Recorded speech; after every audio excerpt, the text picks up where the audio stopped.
তার নিশ্চয়ই কোনো একটা কারণ রয়েছে, সেই কারণটা আমি আজকে জানতে চাই।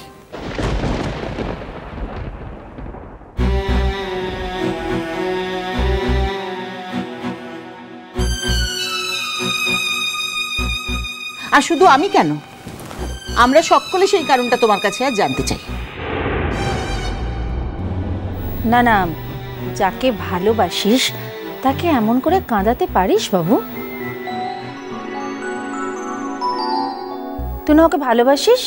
চাই ভালোবাসি, কোনোদিন ভালোবাসিনি আমাকে, কোনোদিন না। তাহলে কেউ এত স্বার্থপর হতে পারে বলো তোমরা? তোমাদের ছেলে স্বার্থপর, চূড়ান্ত স্বার্থপর। হ্যাঁ, আমি স্বার্থপর, আমি স্বার্থপর। আর একটা স্বার্থপর মানুষের সঙ্গে জেনে শুনে থাকার কোনো মানেই হয় না। যাও, বাড়ি যাও, যাও। না দাদা ভাই, সাজবাতিদি বাড়ি যেতে পারে, বাড়ি তাকে যেতেই হবে। এরকম ভাবে বললেই তো আর থেকে যাওয়া যায় না। তার একটা সম্মান আছে, সেরকম ভাবে আমাদের বাড়িরও সকলের একটা সম্মান আছে। সে যথা নিয়মে এই বাড়িতে আসবে, কিন্তু তার আগে তোমাকে কথা দিতে হবে সেই যথা নিয়মটা কবে হবে। তুমি যেরকম ডেট বলবে সেরকমই ডেট ফিক্স করা হবে। এত বছর যখন আমরা ওয়েট করতে পেরেছি, আর 2-4 মাস না হয় আরো অপেক্ষা করবো আমরা, কিন্তু তার আগে তোমাকে কথা দিতে হবে। না ভাইয়া, আমার হাতে অত সময় নেই।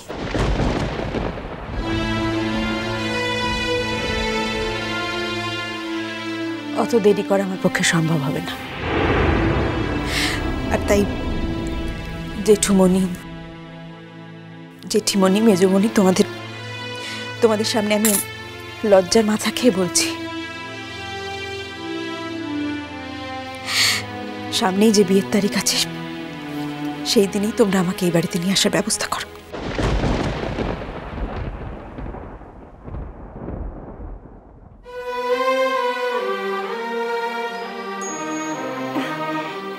এটা তো বিয়ের মাসই চলছে দাদা।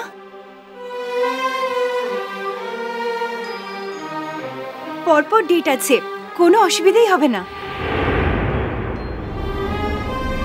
কার সাথে বিয়েটা দেবে দোয়েল পাখি? অনিচ্ছুক কোনো মানুষের সাথে জোর করে বিয়ে দেওয়া যায়? ওই তো, কেন অনিচ্ছে সেটা আজ আমাদের জানাতে হবে, জানাতেই হবে। অনেক হয়েছে, আর না, আর কোনো কথা আমি শুনবো না। অর্চিত, তুই ওদের বোঝাব আমার এই বিয়েটা করতে আপত্তি আছে। জানি। কি জানিস? যে কারণে তোমার বিয়েটা করতে অসুবিধা, সেই কারণটা আমি জানি।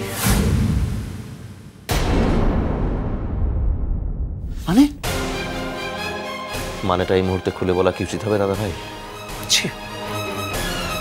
দরকার পড়লে বলতে তো হবে, তা বলে তো এই ভুলটা আর করতে তো দেওয়া যাবে লাইলা। বাহ, বড়দের কথার মধ্যে কে তোমায় কথা বলতে বলেছে? হ্যাঁ, সব ঝামেলা তোমার জন্য, সমস্ত ঝামেলার মূলে তুমি। যাও এখান থেকে, যাও।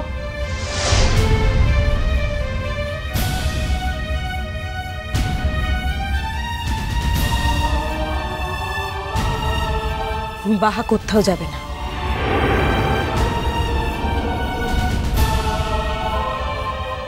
ভাগ্যিস ওই মেয়েটা ছিল,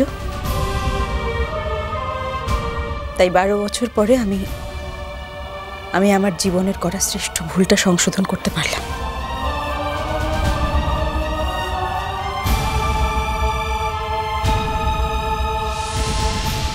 ভাগ্যিস ওই মেয়েটা ছিল, তাই তোমার আর মহান সাজা হলো না। কি ভেবেছিলে ধৃতি? কি ভেবেছিলে? তুমি একাই মহান সাজবে, আর আমরা পাপের বোঝা নিয়ে জীবন কাটাবো, তাই না? সাজবাতি, এমন কিছু ঘটনা আছে যা আমাদের কেউ কোনোদিন বলেনি। এখন তোমার কথা শুনে মনে হচ্ছে তুমি জানো। হয়তো উর্চি বাহাও জানে।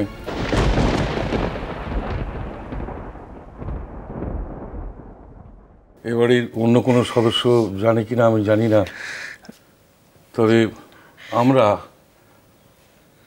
এবাড়ির বড়রা আমরা কেউ কিন্তু কিছু জানি না। বাবু আমাদের না বলুক, যারা জানে তারা আমাদের না বলুক। তুমি যদি জেনে থাকো তুমি বলো না মা, যে আমাদের ছেলের জীবনে কি এমন ঘটনা আছে যে বাবা মা হয়ে আমরা যেটা জানতে পারলাম না।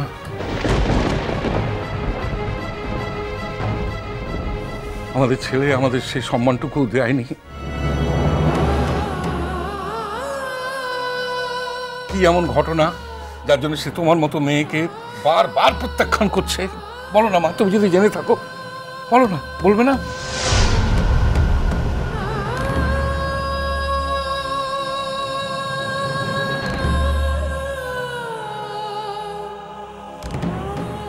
সাজবাতি,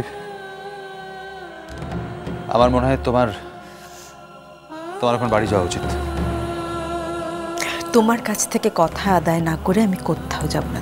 তুমি আমার কাছে যে কথা চাইছো সেটা আমি তোমাকে দিতে পারবো না সাজবাতি।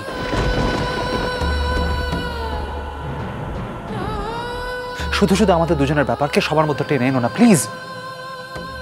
তাছাড়া বারবার একই কথা বলতে তো আমারও ভালো লাগছে না। দাদা ভাই, তোমাদের ব্যাপারটা কখনোই শুধু তোমাদের ব্যাপার ছিল না।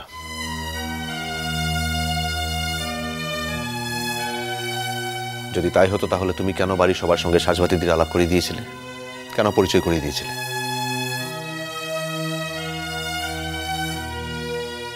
আর আমরাই বা কেন সাজবাতিদিকে পরিবারের একজন বলে ভাবতে শুরু করেছিলাম বলো? তুমি আমাকে এ বাড়িতে নিয়ে আসার আগে কি বলেছিলে ধৃতি? সেগুলো বোধহয় মনে নেই তোমার রাজার? বলেছিলে আমাকে চিনতে গেলে আগে আমার বাড়ির লোকেদের চিনতে জানতে হবে।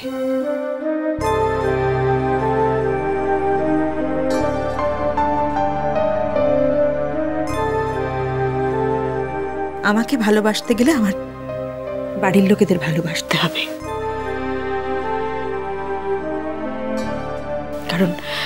কারণ আমি তাদেরই একটা অংশ।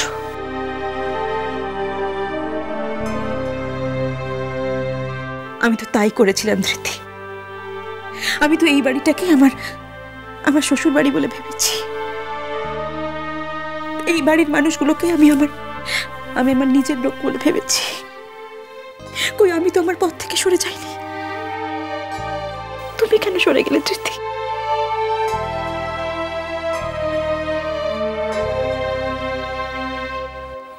অর্চি, ও এই অবস্থায় বাড়ি যেতে পারবে না একা।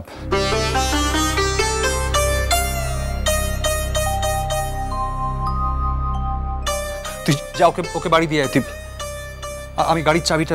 দাদা ভাই, সাজবাতিদির বাড়ি যেতে হলে তোমার গাড়ি দরকার হবে না। আমার বাইকে করে সে যথেষ্ট ভালোভাবে যেতে পারবে।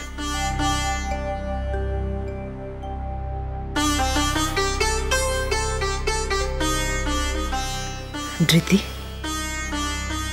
আমি তোমার একটা কথার জন্য অপেক্ষা করে আছি ধৃতি।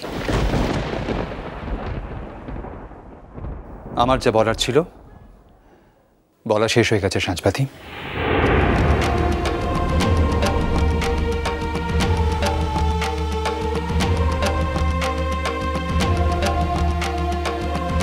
বাবু,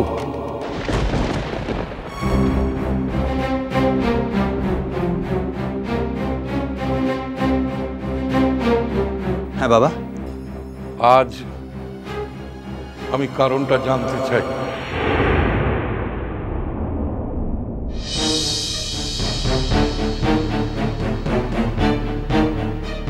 তার আগে তোমার কোথাও যাওয়া হবে না।